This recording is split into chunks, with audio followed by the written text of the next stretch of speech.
Nice.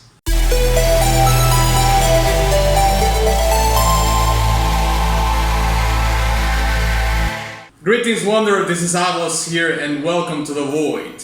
Today I'm going to be reacting and breaking down a song called Dark Pit from the Kid Icarus Rising original soundtrack.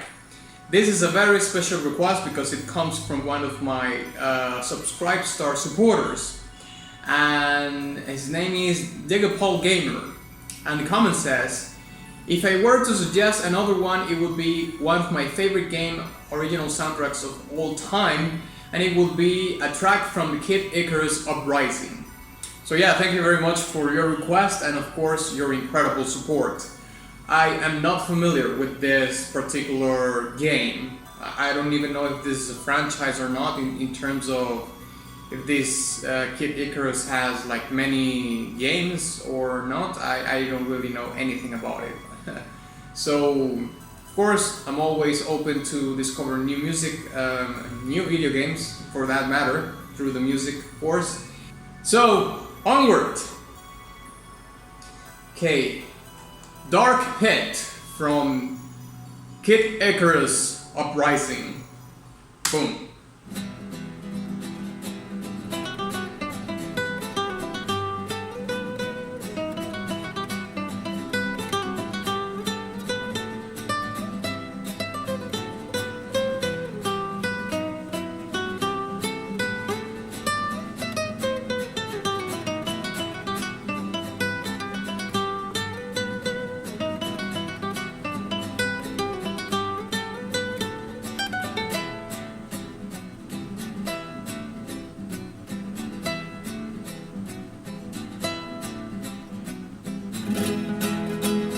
Okay, this is a super flamenco opening, of course. Spanish guitars all over it.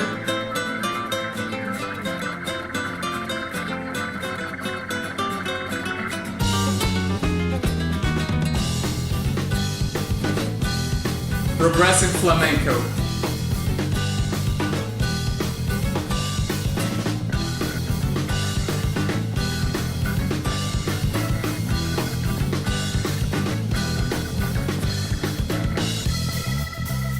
I really like the addition of the organ.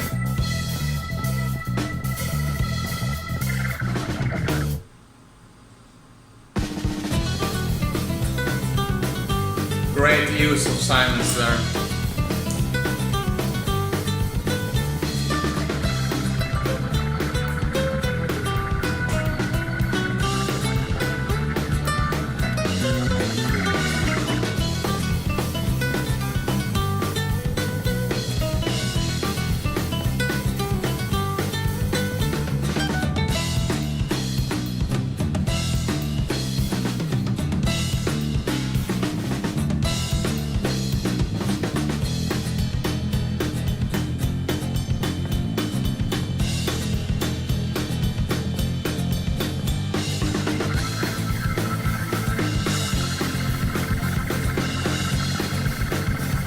This is awesome. And there goes with the progressive transition.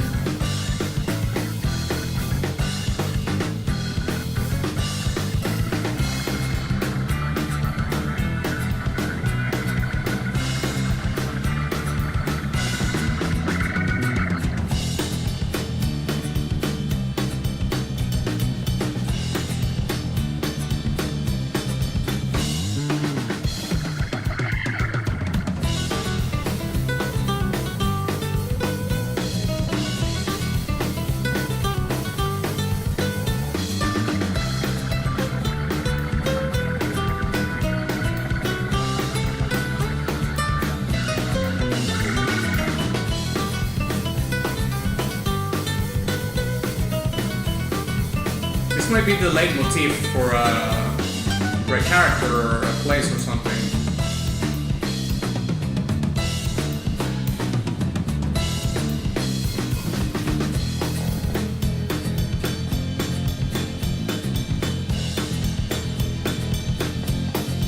This part is awesome.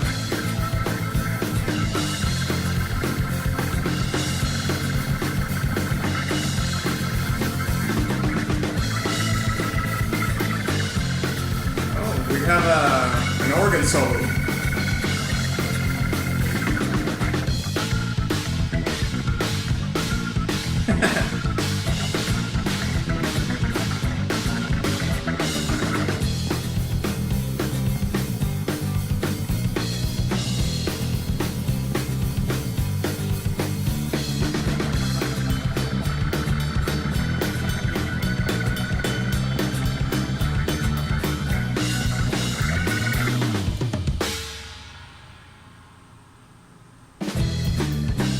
Nice.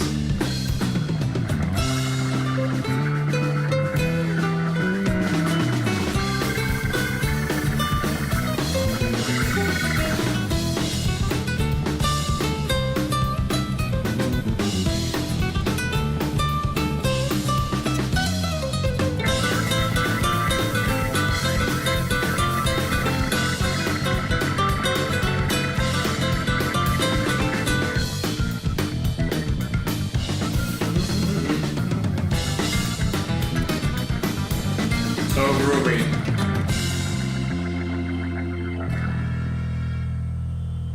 And we have the resolution right there. 100% resolution. Nice. This song was really fun. Super fun to hear. I'm not entirely sure if this is a song that pertains to a character in the game or a place, because I mean the song sounds like it is a character that pertains to a character, but at the same time like Dark Pit, like you know, that sounds more like a place instead of a character. But you know, in video games you never know what's what unless it's like literally called like Crazy Town or something like that, or I don't know, in Darkened Town, you know, like, you know, it's a complete location, like it's a specific location in the game. But I'm just gonna leave it at that, because otherwise I'm just going to do the breakdown right here. So let's break it down.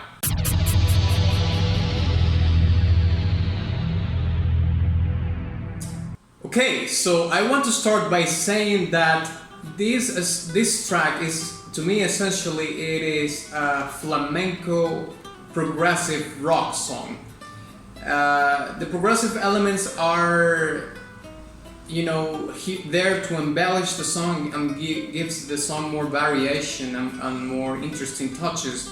But like the building block or the architecture, the main architecture of this is like the flamenco. It's drenching all over the song. It's like the umbrella of all the track, and everything else is just support. Is just giving the flavor of a rock song, you know. But essentially, this is like a flamenco track with underlying layers of rock and progressive rock as well. And of course, in flamenco, the main role, I would say, like the instrument that has the main role is the guitar, of course, the Spanish guitar. And we could hear in the track that the song starts with this straightforward flamenco intro, in which you hear only the guitars, and then the organ comes in, and that's when you start to notice that there's like a hunch. You can feel a hunch. You know, the introduction of the organ is like signaling that the transition or the progression of the song, that it's going to maybe add something else, you know. So that was a great addition. But before we get into that, I would like to talk about the Spanish guitars themselves. To me, acoustic instruments, specifically in this case, the Spanish guitars, you know, it could be a folk guitar also, but more specifically, apologies, Spanish guitars, they are incredibly dynamic in the sense that by the nature of the instruments, they are way more expressive, in my opinion, than a folk guitar. Not so much by the construction, because of course in that case it's very similar to a folk guitar, but the thing is that folk guitars have you know, metal strings, and Spanish guitars have nylon strings. So nylon is a material that is way more sensitive to how do you play the notes and all the dynamics that you do while you play the guitar, you know, at least to my understanding and how I perceive the sound of them. So, well, first of all, whoever played the Spanish guitars like was flawless. Like the execution of it was incredible. But building on the premise that I was talking before, acoustic guitars are very organic in general, folk guitars and Spanish guitars. But like I said before, the Spanish guitars having nylon strings have this quality that makes them even more sensitive to, or the way you play them by the material itself makes all the dynamics that you use in the guitar be more present and more noticeable, I would say. And the reason I'm saying this is because if you play this exact same track with folk guitars, you will, well, of course there's a massive difference in sounding between them, but you know, like some things like the intensity of the notes, it's something that, and the vibrato and all these things are things that you will notice so acutely different that it will give the track a massive, radical, different change in tone and perception of the sound. That element by itself amplifies like tenfold the human touch in the track, and of course as a consequence of that, I would say that it enriches the song to whatever the purpose of the song is, of course. Now I want to talk a little bit about the transitions that are in this track because I found them very, very interesting, and they are probably the main element that I hear in this track that, well, some of them, that gives that progressive edge in the song. And they are specifically, you know, these neoclassical scale runs that you hear that are very brief, but they serve like, you know, of course, like as a transition, like I said before.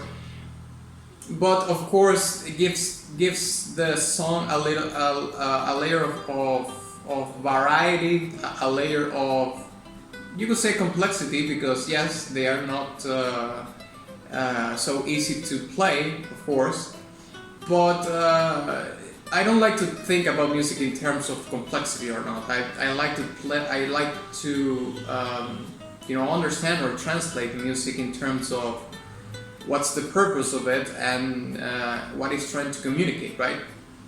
And practicality also, like is it practical or not? You know, it even gives the song a little bit of space because you hear a lot of chords everywhere, right? Of course, flamenco is very, very, well, flamenco, well, depends of what kind of flamenco you hear.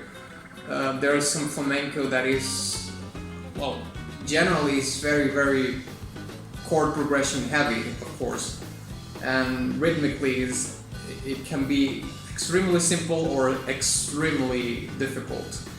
But in terms of what the song is about, I think that those keltrons are there to provide a little bit of space in between, you know, all these chord progressions and all this strumming that you hear, and how that transitions into another part by just having these keltrons that work very well.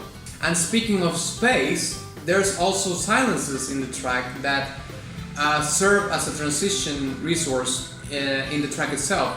So I've talked about silence or silence as a resource in previous breakdowns that I've done. Apologies. The most recent one that I talked about this was in the Attack on Titan You See Big Girl breakdown that I did, and I'm going to leave it right here in case you want to check it out. But to build on the premise of the silence, like I said before, it's a very incredible resource that you can have in your, let's say, tool set of writing skills, let's say, or composing skills. And of course, silence by itself creates a lot of space, but silence, it's a craft in itself on how to use it and when to use it. So the composer in this case uses the silence as a transition method, and also it builds tension, like very much. I don't know if you noticed in while I was listening to the song, but I couldn't figure out if it was the end of the song or what was coming next. You know, it creates a sense of not knowing what's coming next, and of course that in itself it's like a tense moment. You don't know what's going to happen. However, silences I don't think pertain only to or exclusively to the progressive part of or the progressive element that the song has, because you can hear silences being used in all sorts of rock. You know, classic rock, hard rock, punk rock, progressive rock, and so on and so forth.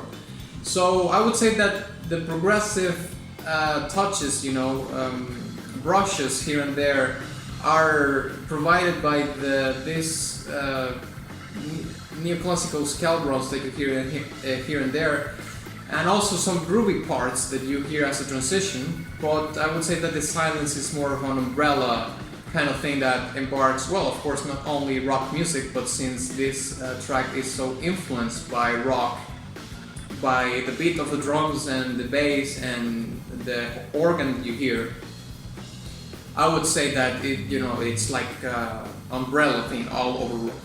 Now, to finalize my commentary, I would like to talk a little bit, briefly, about the character itself, like the character Kid Icarus. I suppose this is him.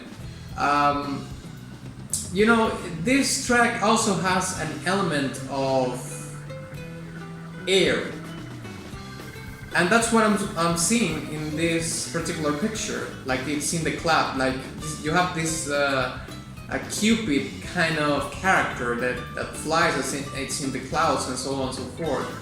And that, I think, it translates a little bit into the music itself, because I can hear the production of the music being kind of not so much ethereal, but what's the other?